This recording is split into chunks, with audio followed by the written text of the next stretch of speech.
ASC academy एक ASC talent Hunt exam लेके आ रहा है, जिसमें 10th क्लास के बच्चों के लिए 11 साइकिल प्राइजेस रखे गए हैं और 8th-9th क्लास के बच्चों के लिए साइकिल और कैश प्राइज रखा गया है। स्कैन करके रजिस्टर करें।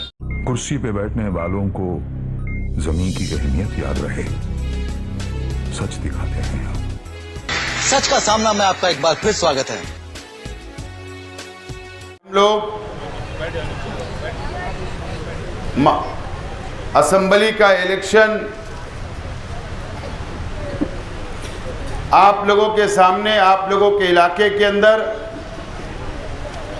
वोट की अपील करने के लिए आए हैं। और सबसे पहले मैं आप लोगों से अपील करता हूं, मेरी माँ बहनों से अपील करता हूं कि 20 तारीख को असेंबली का इलेक्शन होने जा रहा है और मेरा निशान ऑटो रिक्शा है, 3 नंबर का बटन है। आप लोग मुझको वोट देकर भारी अक्सरियत से कामयाब करें, मैं सबसे पहले आप लोगों से अपील करता हूं। मुझको मालूम हुआ कि कल से इस इलाके के अंदर कई लोगों को धमकाया जा रहा है, मीटिंग में जाना मत। कई हमारे गरीब मजदूर भाइयों के कारखाने में जाकर धमकाया गया।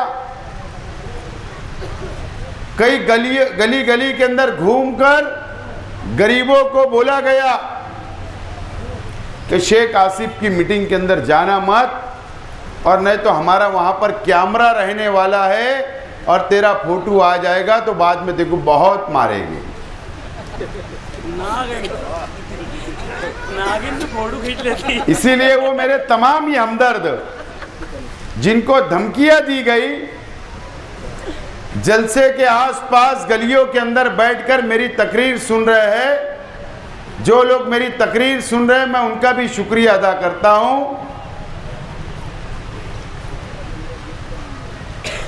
मुझे पता है कि इस इलाके के अंदर रहने वाले ज्यादातर लोग किला, इस्लामाबाद, रसूलपुरा, रविवार वार्ड से रहने यहां पर आए हैं और बेलबाग से, खुशामतपुरा, इस इलाके से आप लोग यहां पर रहने के लिए आए। और आपको क्या पता था? आपने तो यह सोचा कि सस्ता प्लाट मिल रहा है, जमीन मिल रही है, मकान बना लिया जाएगा, परिवार के साथ गुजर बसर किया जाएगा। आप लोगों को क्या पता था कि ऐसे जंजाल में आके हम लोग फंस जाएंगे? क्या आपको ऐसा डराया जाएगा? आपको धमकाया जाएगा?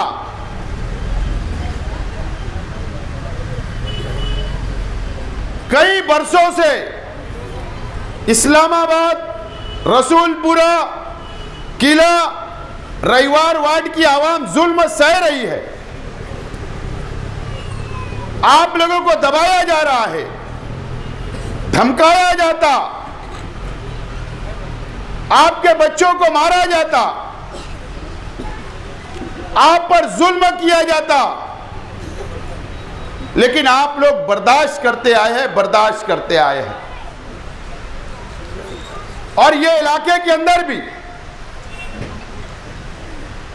मां बहनों के साथ जुल्म।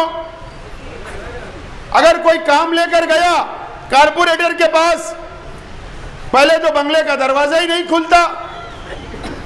अगर मां बहनें अंदर चली गई तो गंदी गंदी गालियां देकर हकाला जाता, धुतकारा जाता।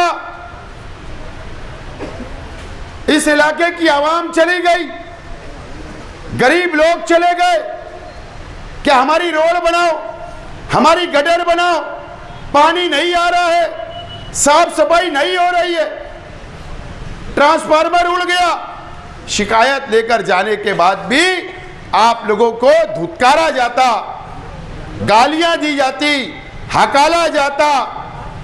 इस तरीके का जुल्म आप लोगों के ऊपर भी यहां पर होता है, मुझे पता है।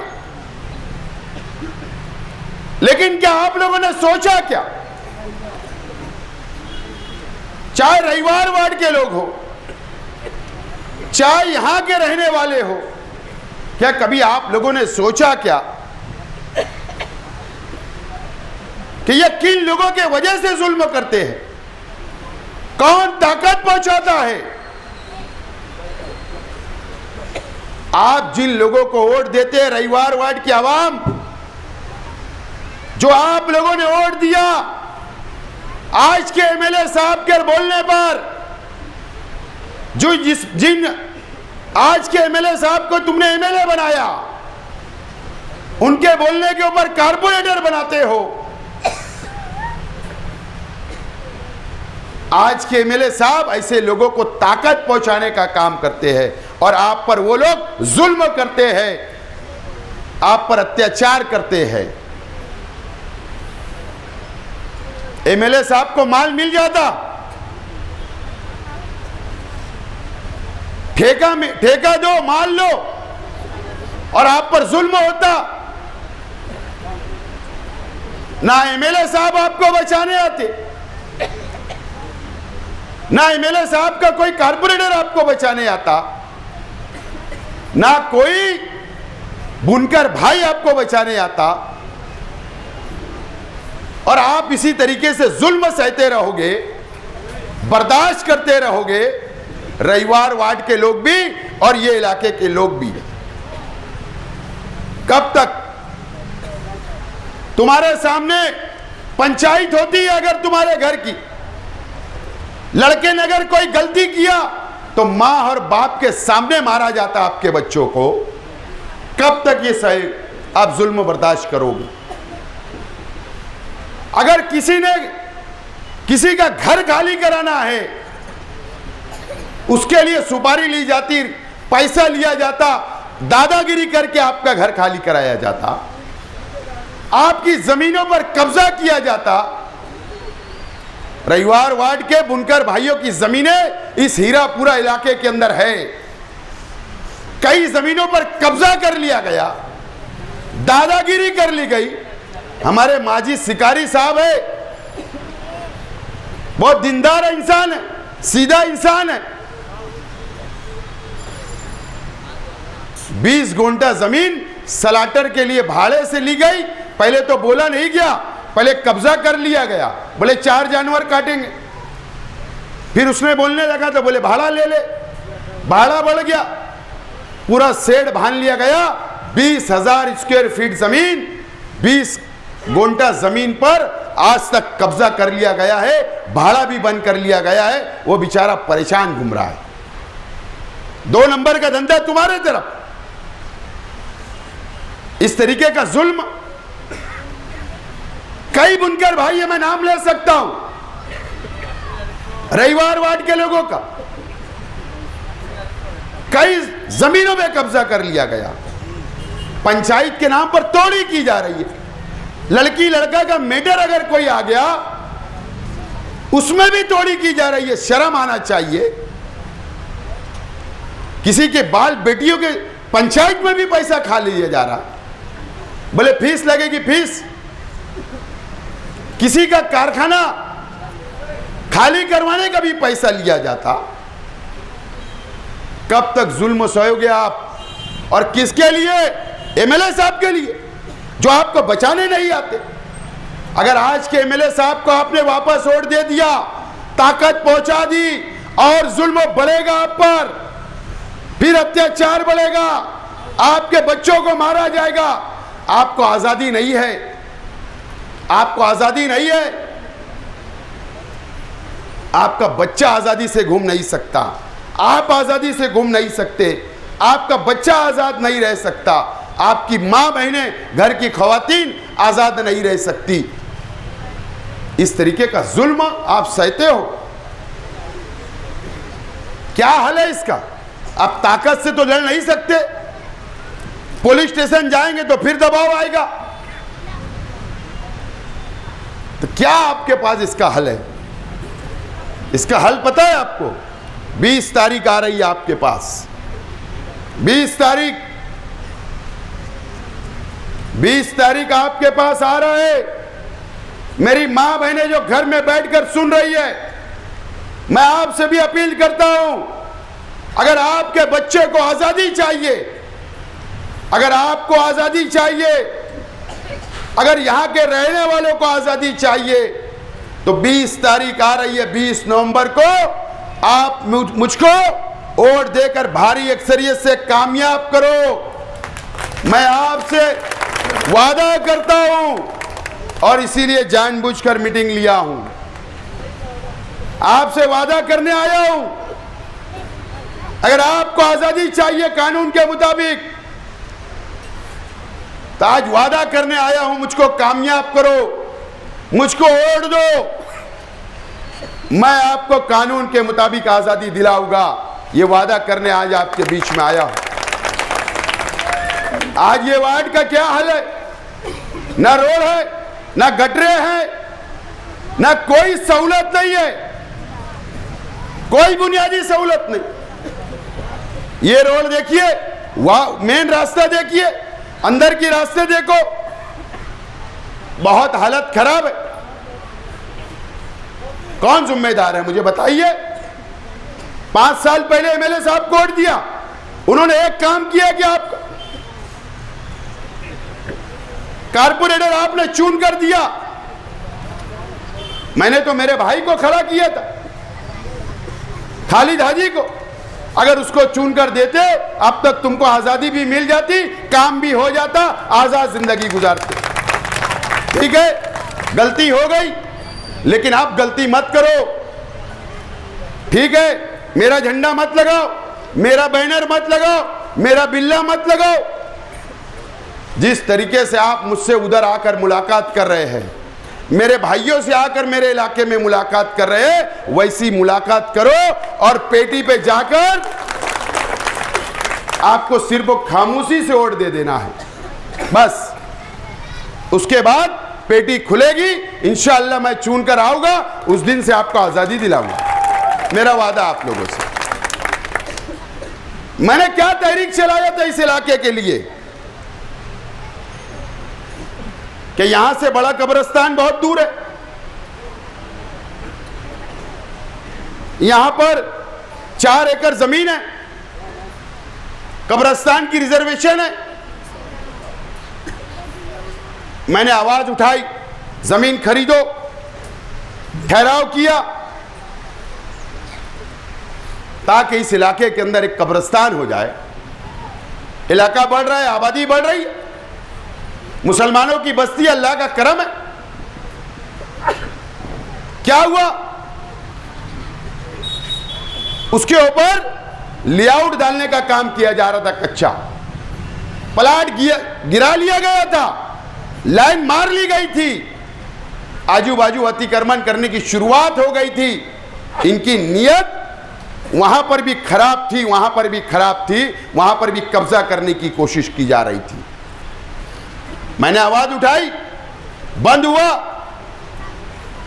मैंने तो दीनी तंजीमों को भी लेटर दिया, शहर के एमएलए एजाज उमर साहब बैठे हैं, हम गए थे शहर के एमएलए साहब के पास, मुफ्ती इस्माइल साहब के पास मैं गया था, उनको लेटर दिया, उनको पूरी मालूमात दी कि ये इलाका है, तुम्हारे कारपोरेटर, तुम्हारी पार्टी के लोग कब्जा कर रहे, गैर कानूनी कब्जा कर रहे, ये लड़ाई मजहबी है, मिल्ली है। कोई आवाज नहीं उठी, कोई साथ नहीं दिया गया और ना किसी ने दिया। बोले सियासी है, अरे सियासी आदमी हूं,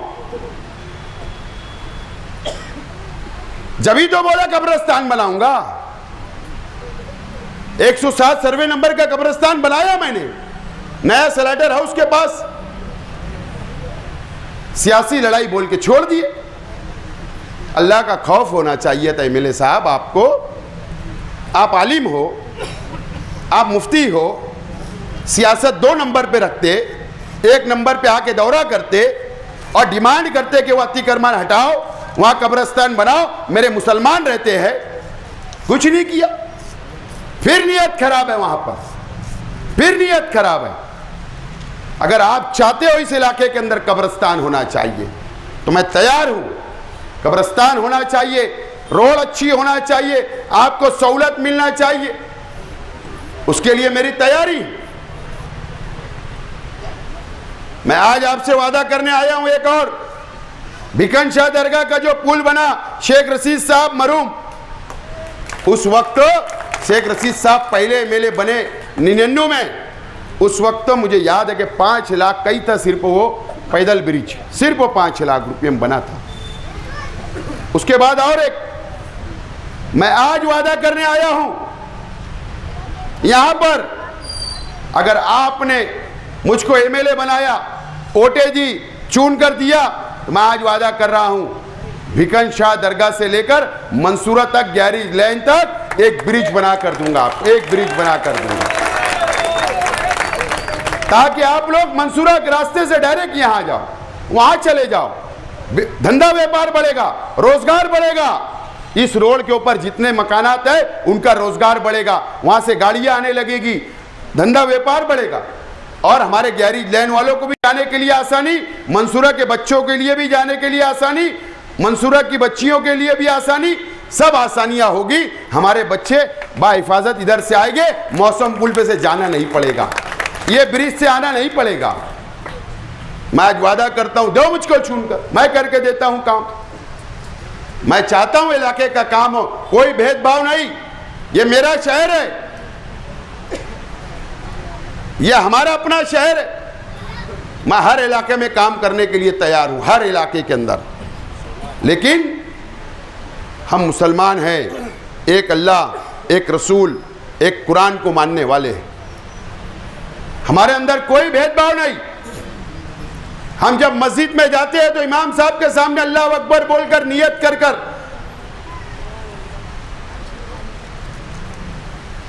नियत कर लेते हैं, नमाज शुरू होती, एक सब में हम पढ़ते हैं,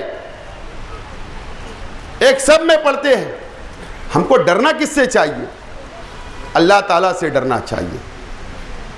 अल्लाह से डरो, बंदों से नहीं। ये कब तक जुल्म हो, कब तक दबाव में रहोगे आप इस इलाके के अंदर? अगर आपने कोई गलती की 20 तारीख को, तो याद रखना आप लोग, मेरी बात को लिख लो कि आपको एमएलए जो बनेंगे, अगर आपने गलती कर ली और आज के एमएलए को दोबारा वोट देकर चुन कर लाए, तो बचाने नहीं आएंगे, इनके घर के ऊपर बिरयानी खाने आएंगे, याद रखना, बिरयानी खाने आएंगे। 5 साल वोट आप दो, एमएलए उनको आप बनाओ, कारपोरेटर आप बनाओ। एमएलए साहब क्या करते हैं पता है? मुझे बताओ कि आपके एक भी बच्चों को ठेका मिला क्या? एक भी बच्चों को रोजगार मिला क्या? किला के एक भी बच्चों को रोजगार मिला क्या? इस्लामाबाद के एक भी बच्चों को रोजगार मिला क्या? नहीं। 5 साल आप वोट दो, मजहब के नाम पर जज्बात में क्या क्या बातें नहीं होती, आपकी वोट ले ली जाती और पूरा ठेका यहां पर लाकर भर दिया जाता है, उनको मजबूत किया जाता है। एमएलए साहब उनको बेच डालते हैं, पूरा काम, पूरी ताकत पहुंचाते हैं। आपसे कोई लेना देना नहीं। 5 साल आपको ढाकते भी नहीं, पूछते भी नहीं, आपका हाल चाल नहीं पूछते, आपके सुख दुख में नहीं आएंगे, आपका काम नहीं करेंगे, बस इलेक्शन आएगा मुझको वोट दे दो। यही तरीका है। कब हम बेदार होंगे? कब आप फैसला करोगे? कब आप सियासी सूझबूझ लाओगे? मैं आज अपील करने के लिए आया हूं मेरी मां बहनों से भी, क्या आप मुझको कामयाब करो, मैं आपके मसाइल हल करने के लिए तैयार हूं। मुझे पता है दिद्दा कॉलोनी के पीछे का मसला, जमीनें बिक गई, मकानात बन गए आरसीसी के, कुछ ना कुछ मामलात उसके अंदर भी आते। ऐसे तमाम ही मामलात इस इलाके के अंदर जो जमीनों पर कब्जा, तोड़ी बाजी, ये मुझ पर अच्छाई और बुराई की बात करें। क्या आपको पता नहीं इस इलाके के लोगों को कि कौन क्या करता? अरे इतने नालायक लोग हैं कि ये बेचारे बैलगाड़ी के ऊपर जो रेती निकालते उनसे भी 100-100 रुपया ले लेते यार, उनसे भी तोड़ी कर लेते। क्या है ये, गरीबों को नहीं छोड़ रहे। बस कुछ नहीं, मैं ना झंडा दूंगा आपको ना बैनर दूंगा, कुछ मत करो, स्लिप आएंगी चाहे किसकी भी हो, कोई डरने का नहीं। 3 नंबर बटन और रिक्शा, जाकर बटन दबाना शुरू कर दो, बस आपको इंशाअल्लाह 23 तारीख के बाद आजादी मिलेगी और कानून के मुताबिक